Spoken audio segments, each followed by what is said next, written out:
So I met one of the Ghanaians I had met that time, introduced me to this guy. This guy now, the one that I fell in love with. He was in the football business as a manager. He owns a football club in Ghana. So when we met, it was you know, those things that you desire, yes, you want, but sometimes it's like you don't even know how to really love. So I think I was that person who, I think I was broken from my previous relationship and I wasn't healed, and then I'm falling in love again. I'm getting myself into another relationship where when I'm not even ready emotionally. And sometimes we think that time heals, but it really doesn't. What heals is the work you do on yourself. So I got attached to this guy. He was, I can say he was broke, and initially I didn't mind that actually. I didn't mind being with him. I remember our first date, I paid for our lunch. Then we would go out and come back, and it's like I'm the one spending everything I have. And at that time I was building a church. So I was liquid. I had good money. He could see that I have money. I'm paying casuals. I'm carrying a lot of cash around.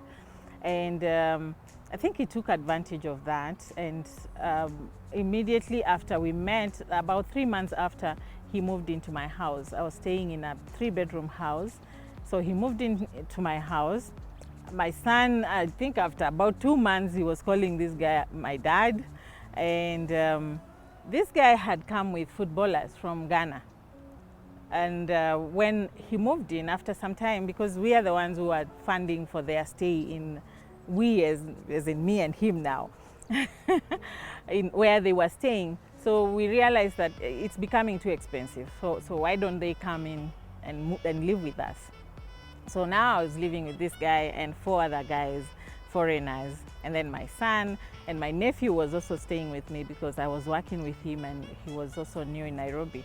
So I was trying to introduce him into this business, greenhouse and construction things.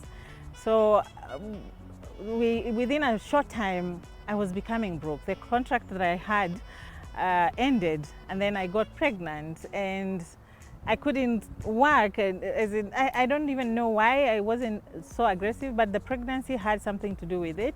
And then now I started becoming broke. And this guy, noticing that I'm becoming broke, he requested me to help him get a work permit. So I helped him to get a work permit in Kenya, and then to get a driving license. So he would go out with my car, not knowing that my thoughts were he's going out to work to get contracts, you know, get footballers to sign with him so that he can sell them to other countries, because he had the exposure, of course, online, seeing the online work that he was doing. And after a short while, I'm completely broke now. He's the one going out with the car, and sometimes he would come home with some money. Then I came to realize that this money is just even being gotten from other women.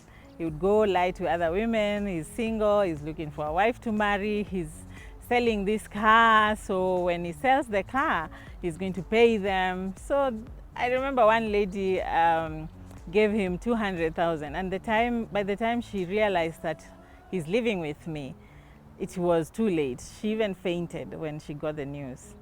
So after a short while, now we decided this guy should go back to Ghana, because he kept on saying that he has properties there that he's going to sell and bring the money back to Kenya. So what do? I sold my car to fund for his ticket. We had so many debts for our house and so many other things, school fees, and you know. So I sold my car, paid debts, and gave him the rest to go to Ghana. And we moved to a smaller house. And guess what? We are moving with the boys, the 4 boys again.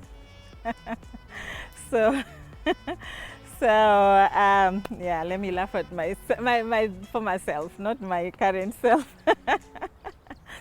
So this guy went, and we were in constant communication, day in, day out.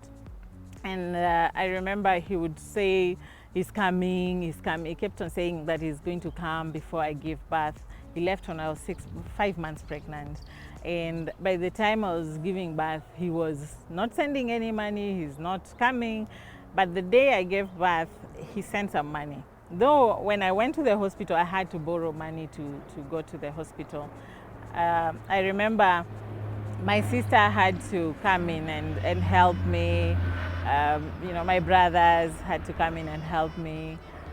And these people I had already pushed away, because at that time, when I had met this guy, I couldn't hear anything from anyone. Even my own parents had cautioned me, but I couldn't hear. My answer used to be like, I'm the one with him, I know him, I can see what he's doing, it's genuine, it's business. And so, yeah, so he never came. I gave birth, and within a short time now, we decided let's go to Ghana, because now it's become hard for him to come. So because he has a property there, why don't we go to Ghana with my children? So I disposed my things, I got passports for the children, and waited for him to send tickets, which never happened. When my son was about 6 months, I was staying with my sister, who was housing me, as we waited to go to Ghana. And I realized that this thing is not happening. So now I started going out to look for work again, talking to my former clients.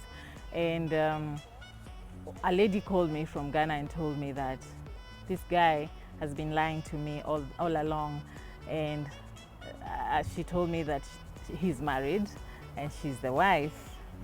And I asked her for how long, and she said for 10 years. They've been married for 10 years. Then I told her to send me evidence, and she sent me photos from a wedding album. So that was my wake-up call. And now, from that time, I realized that I only have me now. So I had moved out. I had moved out from my sister's place now, living on my own, struggling here and there. And one of my former clients in construction gave me some work, interior design, and I kept on getting small jobs here and there, but it was really quite a struggle.